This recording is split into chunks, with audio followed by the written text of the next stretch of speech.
hello ma'am ma'am ngasi ai bazar se oina jenghalage mache ramaina sabji leibagi se sabji ma'am se uragal oina leininga makal makal thuning bodune ko adubu kadoni loina leiba jate dana ko adagi se umorok lebu se uraga di aina leining basidi kare hayrani adu bu khaji khaji ti leire siga makal makal gi sak su ma'am jo leba ko adu sak sing sidi yamna leirak tare ai sumaina matho ta khara di leire adu aina main maru baina leigi haina chali ba poche karino habida ma'am asidi jenghalage ai hoji asidi kesumta na tiaba ko अखोइना लफुदगी साटबा लैदो लफुगी थरोदो अदु दुनियाबा अखोइना लफु thorough हाइनाबदो अदु दोइना लैदुइनेबको अर खतंग चिंगसलगा जोलम्मे सिदा लफु थरोसे असे आइ हजिक लफु thorough जोमसे जौरेको सिदा लैरे लफु थरोसे असे आइने लैरगे असिसे अमदर पानी फुपिरगा लैदुइने लैरे हजिको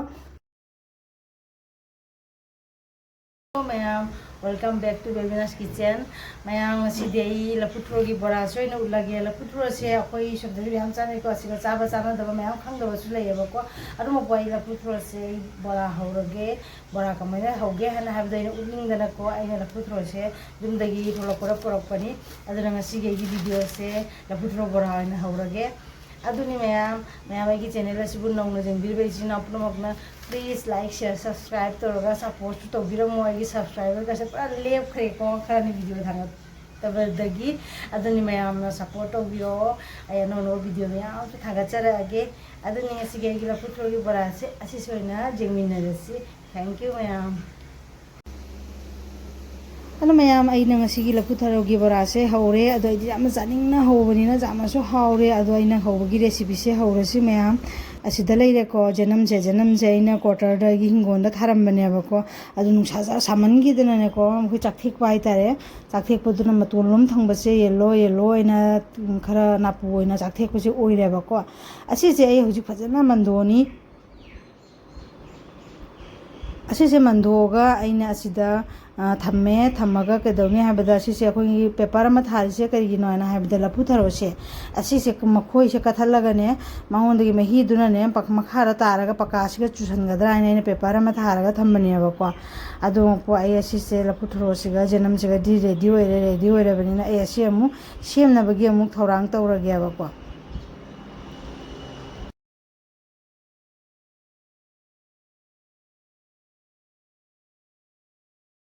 जनम से मनब लोरगा अना चामथो खोटोगा थम्मे हजिक प्लेट अमदा पुखलगा मुलौखलगा थम्मेबको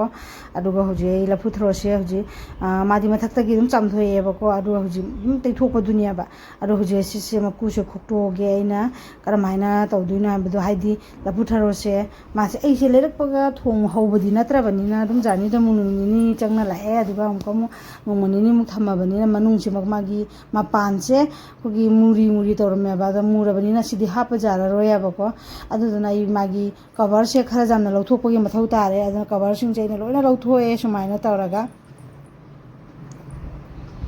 अखोइदी अयामना अखोइ मैतैदि लोइना चाइको अदुगा अतोपा मरोन जोन जातिनदि लफु थरोसे करमाइन चागे हाइजे अयामना खंगदि अदुदना अइना सुम उनिंगदनाने अइना सेमबसे उच्चाबनियाबको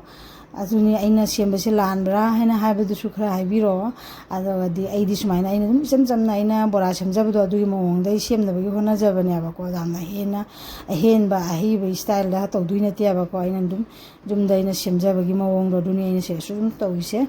अदुनी अदु लफु थरोगी मनुंगदा जावगा लैसे असिसे अखोगी मनुंगदा मचै जावबदो दु लौथो असि मपानसिसु हापचनबा जायबको अदु अइना लफु थरोसे सुमाइना सेमबा हौरे सेमबा हौरगा मागी मतोलम थंबसिदि दुम सोइजलगा दुम जायबको खरा मयाइ चसलगदि फैना सोइद्रदि जारोयबा मागी मनुंगदा मयोनदा मा जावबदो अदुदो जावरगदि मुसन मुबनियबको अदुदुना अदुनी मैम आई लफु थरोसे सुमाइना सेमजरे हुजी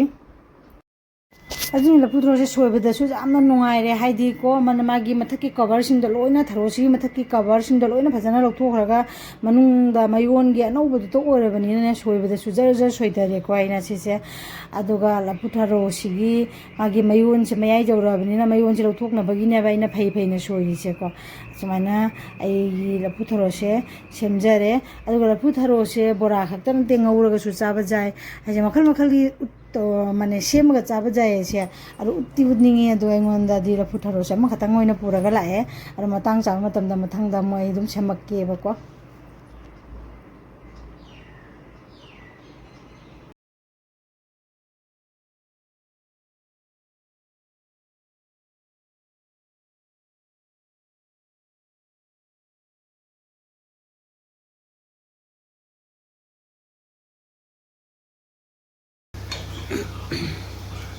हेन अमुक कुफन यारगा मरक्ता खरा खरा चौबसिंगसे अइना सुमाइना अमुक चाकुसिना पाइरगा अमुक खाने सोइदलेबको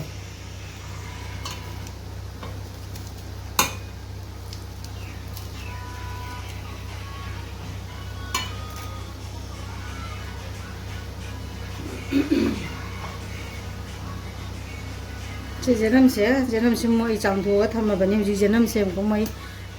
सोइरगे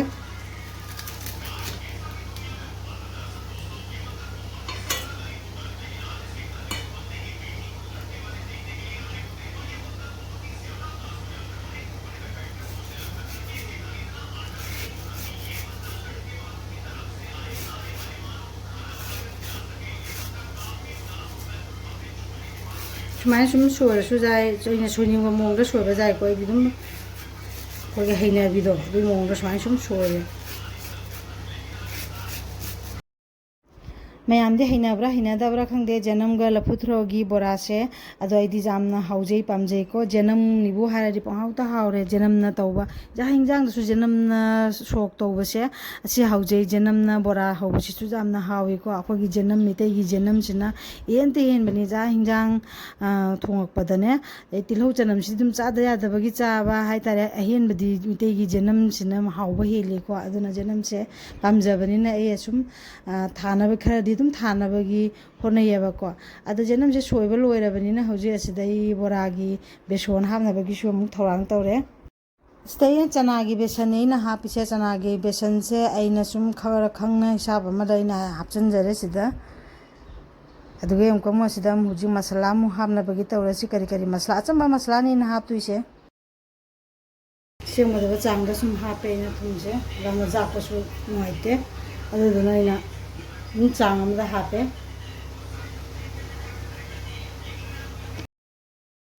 थुमसे हापा लोइरे हुजी थुमसे हापा लोइरगा जायहांसे जामना हापत्रे खचिखक चाइसले जायहांग चाइसला मतुंगदा अइना हुजी हापतुइसे जीरा सुबदो अदुदो खरा मा हापचले जीरा से मपुमजु खरा हापकनि हैना अइना जामना चाइसंद्रिबको जीरा मपुमसे बोरादा हापचलगा चाबसे हावबनिबको अदुगा मोरोक सिदि अइ असुबसु हापतरे असिगा मोरोक असांगबसे असिसे अइना तवादा खतंग साहलेबको साहलगा अइना गoi चिली फ्लेक्स तु सेमबदु माइना अइना खुचिनाने सुम कोगी नैखाइरगा दुम हापचलेबको असिसिना फारे जामना साबदुसु अइ जामना हापनिंगदरे अदुदुना अइना सुमाइना मोरो अनि हुमखक्तो सुमाइना नैखाइरगा सुमाइना हापचनजरे खुचिनाने रोइना तोखाइनेबको तोखाइ खुचमंदका सुदरे सुम खुचिना सुम तोखाइरगा हापचले हुजी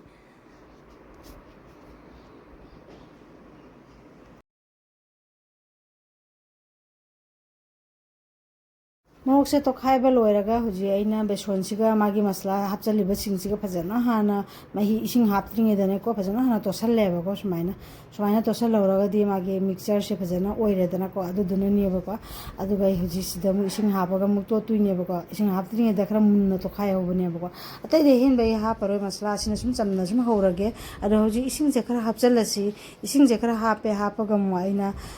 बेसनसिगा मागी केनो सेमिबा मचनजिगा अइ फजना तोसलगे हुजी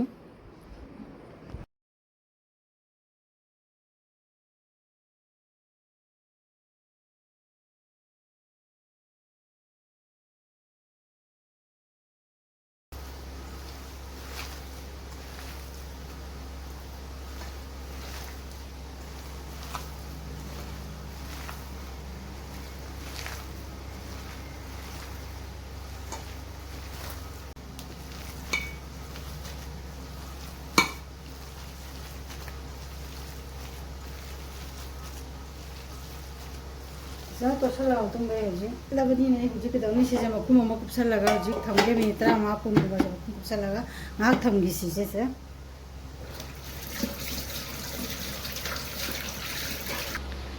हुजी साई बोरा थिपदो हुजी मिनिट 35 गुम थिचलगा थमखरे अदुगा होरेन कोना ङा लेरगा मु बोरा से हौदुनेबा द हौबा मतम दम होरेन जेंमिनरसि हुजी से अइना मखुम कुपसलगा थमगिबदो हुजी अंगम मखुम से हांगदोसि मया हमसे हांगदोसि बोरा से मै लफुथ्रोनि मै मचुसे खतंग पोलमिसोरबा असे मया होमाइजेको असिगी जे जोट के खांगचे ना फादे नोआइजे ꯑꯗꯨꯅ ꯑꯩ ꯁꯤꯒ ꯑꯣꯏꯅ ꯍꯧꯔꯒꯦ ꯈꯥꯡꯁꯤꯗꯁꯨ ꯊꯥꯎ ꯍꯥꯞꯄꯒ ꯔꯦꯗꯤ ꯑꯣꯏꯔꯦ ꯑꯁꯣꯝꯗ ꯑꯩꯅ ꯕꯣꯔꯥ ꯍꯥꯞꯆꯤꯜꯂꯒ ꯁꯤꯒ ꯕꯣꯔꯥ ꯍꯧꯔꯒ ꯂꯧꯊꯣꯛꯑꯒ ꯊꯝꯅꯕꯒꯤ ꯑꯃꯨꯛ ꯊꯧꯔꯥꯡ ꯇꯧꯔꯦ ꯁꯤꯗ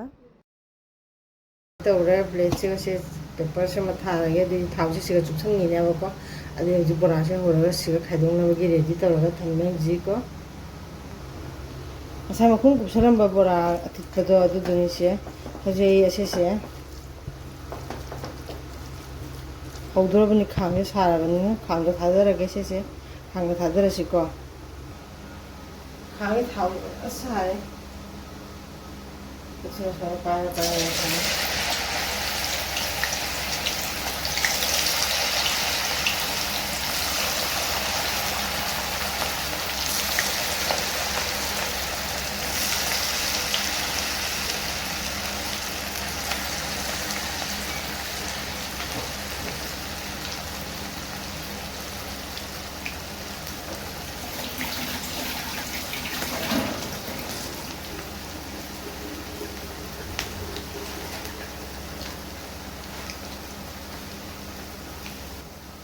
ꯀꯅꯥ ꯃꯨꯜꯂꯦ ꯑꯗꯨꯅ ꯑꯩ ꯑꯝꯇ ꯑꯣꯟꯊꯣꯛꯑꯒꯦ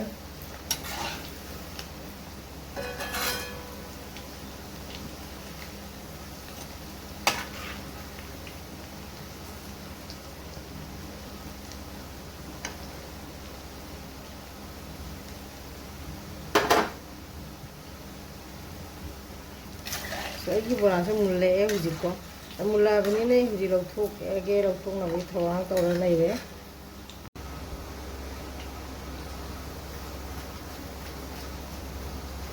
ꯕꯣꯔꯥꯁꯦ ꯃꯨꯜꯂꯒ ꯑꯩꯅ ꯁꯨꯃꯥꯏꯅ ꯇꯧꯅ ꯂꯧꯊꯣꯛꯑꯒ ꯈꯦꯞ ꯑꯅꯤ ꯑꯍꯨꯝ ꯇꯧꯔꯒ ꯕꯣꯔꯥꯁꯦ ꯍꯧꯔꯦ ꯁꯤ ꯄꯦꯄꯔꯁꯤꯒ ꯍꯧꯖꯤꯛ ꯑꯩ ꯊꯥꯎꯁꯦ ꯑꯗꯨꯝ ꯆꯨꯞꯁꯤꯟꯈꯤꯗꯣꯏꯅꯦꯕꯀꯣ ꯑꯗꯨꯅꯤ ꯃꯌꯥꯝ ꯑꯩ ꯁꯨꯃꯥꯏꯅ ꯇꯧꯔꯒ ꯕꯣꯔꯥꯁꯦ ꯈꯔ ꯌꯥꯝꯅ ꯍꯧꯔꯅꯤ ꯍꯧꯔꯒ ꯑꯩ ꯁꯤꯒ ꯊꯪꯅꯕꯗꯁꯨ ꯑꯩ ꯑꯃꯅꯤ ꯄꯤꯈꯤꯗꯣꯏꯅꯦꯕꯀꯣ ꯑꯗꯨꯗꯨꯒꯤ ꯕꯣꯔꯥꯁꯦ ꯍꯧꯔꯒꯦ ꯁꯨꯃꯥꯏꯅ ꯇꯧꯔꯒ ꯕꯣꯔꯥꯁꯦ ꯍꯧꯔꯦ ꯕꯣꯔꯥꯁꯦ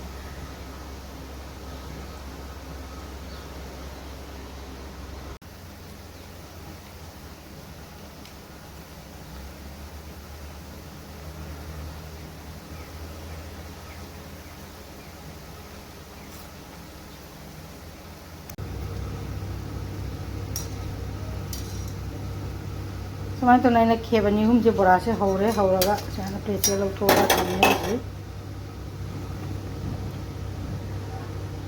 ꯍꯥꯎꯗꯧ ꯃꯥꯟꯕ꯭ꯔꯥ ꯃꯌꯥꯝ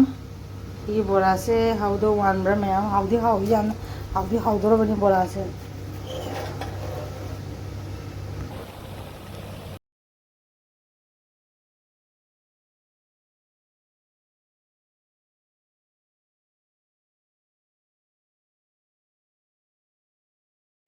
ꯍꯧꯖꯤꯛ ꯑꯩꯅ ꯌꯥꯝꯅ ꯆꯥꯅꯤꯡꯅ ꯄꯥꯝꯖꯅ ꯍꯧꯖꯕ ꯑꯩꯅ ꯂꯐꯨ ꯊꯔꯣꯒꯤ ꯕꯣꯔꯥꯁꯦ ꯍꯧꯕ ꯂꯣꯏꯔꯦ ꯍꯧꯕ ꯂꯣꯏꯔꯒ ꯉꯁꯥꯏ ꯍꯧꯕ ꯃꯇꯝꯗ ꯂꯧꯊꯣꯛꯄ ꯄ꯭ꯂꯦꯠꯇꯣ ꯑꯗꯨꯒꯩ ꯑꯃꯨꯛ ꯂꯧꯊꯣꯛꯑꯒ ꯑꯩꯅ ꯁꯤꯒ ꯄ꯭ꯂꯦꯠ ꯑꯃꯗ ꯑꯃꯨꯛ ꯁꯖꯥꯏꯖꯕꯅꯦꯕ ꯁꯤꯁꯦ ꯃꯌꯥꯝ ꯑꯁꯦ ꯍꯥꯎꯒꯗꯕ ꯃꯥꯟꯕ꯭ꯔꯥ ꯌꯦꯡꯉꯨ ꯃꯌꯥꯝ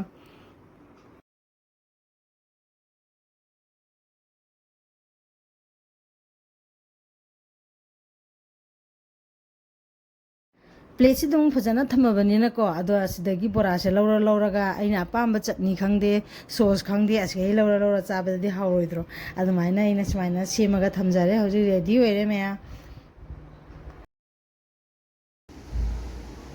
ꯑꯗꯣ ꯃꯌꯥꯝ ꯉꯁꯥꯏ ꯑꯩꯅ ꯕꯣꯔꯥ ꯍꯧꯒꯦꯅ ꯁꯦꯝꯕ ꯃꯆꯜꯁꯤꯡꯗꯣ ꯕꯣꯔꯥꯁꯦ ꯍꯧꯕ ꯂꯣꯏꯔꯦ ꯍꯧꯖꯤꯛ ꯂꯐꯨ ꯊꯔꯣꯒ ꯆꯦꯅꯪꯕꯅ ꯍꯧꯕ ꯕꯣꯔꯥꯁꯦ ꯁꯦꯝꯕ ꯂꯣꯏꯔꯦ ꯍꯧꯕ ꯂꯣꯏꯔꯦ ꯑꯁꯤꯗ ꯂꯩꯔꯦ ꯃꯌꯥꯝ ꯔꯦꯗꯤ ꯑꯣꯏꯔꯦ ꯍꯧꯖꯤꯛ ꯆꯥꯕ ꯌꯥꯔꯅꯤ ꯍꯥꯎꯏꯀꯣ ꯑꯗꯣ ꯑꯇꯣꯞꯄ ꯃꯔꯣꯟ ꯂꯣꯟꯕ ꯀꯥꯡꯕꯨꯅꯗꯤ ꯍꯩꯅꯕ꯭ꯔꯥ ꯍꯩꯅꯗꯕ꯭ꯔꯥ ꯈꯪꯗꯦ ꯑꯣꯏꯔꯒꯁꯨ ꯑꯩꯅ ꯑꯗꯨꯝ ꯂꯐꯨ ꯊꯔꯣꯗꯁꯨ ꯕꯣꯔꯥꯁꯦ ꯍꯧꯕ ꯌꯥꯏ ꯍꯥꯏꯅ ꯑꯩꯅ ꯎꯠꯅꯤꯡꯗꯅꯅꯦꯀꯣ ꯑꯗꯨꯅ ꯃꯌꯥꯝꯗ ꯑꯩ ꯁꯤꯌꯔ ꯇꯧꯖꯕꯅꯤ ꯃꯌꯥꯝꯗꯤ ꯂꯣꯏꯅ ꯈꯪꯅꯔꯤ ꯉꯥꯛꯇꯅꯤꯀꯣ ꯑꯗꯨꯒ ꯑꯩꯅ ꯕꯣꯔꯥ ꯍꯧꯕꯒꯤ ꯃꯑꯣꯡꯗꯣ ꯍꯥꯎꯒꯗ꯭ꯔꯥ ꯍꯥꯎꯔꯣꯏꯗ꯭ꯔꯥ ꯑꯗꯨꯁꯨ ꯈꯔ ꯍꯥꯏꯕꯤꯔꯛꯑꯣ ꯑꯁꯤꯗ ꯂꯩꯔꯦ ꯃꯌꯥꯝ ꯑꯗꯨꯅ ꯃꯌꯥꯝ ꯃꯁꯤꯒꯤ ꯃꯇꯥꯡ ꯑꯁꯤꯗ ꯂꯣꯏꯁꯤꯟꯖꯔꯒꯦ ꯑꯩꯒꯤ ꯆꯦꯅꯦꯜꯁꯦ ꯍꯧꯖꯤꯛꯅꯦ ꯁꯕꯁꯀ꯭ꯔꯥꯏꯕꯔꯁꯨ ꯂꯣꯏꯅ ꯂꯦꯞꯈ꯭ꯔꯦ ꯍꯧꯖꯤꯛ ꯑꯩꯒꯤ ꯆꯦꯅꯦꯜꯁꯦ ꯑꯅꯧꯕ ꯌꯦꯡꯕꯤꯔꯤꯕ ꯏꯆꯤꯜ ꯏꯅꯥꯎ ꯄꯨꯝꯅꯃꯛꯅ ꯑꯩꯕꯨ ꯂꯥꯏꯛ ꯁꯤꯌꯔ ꯁꯕꯁꯀ꯭ꯔꯥꯏꯕ ꯇꯧꯔꯒ ꯁꯞꯄꯣꯔꯠꯁꯨ ꯇꯧꯕꯤꯔꯣ ꯃꯊꯪꯒꯤ ꯚꯤꯗꯤꯑꯣꯗ ꯑꯃꯨꯛ ꯎꯅꯔꯁꯤ ꯊꯦꯡꯛ ꯌꯨ ꯃꯌꯥꯝ ꯕꯥꯏ ꯃꯌꯥꯝ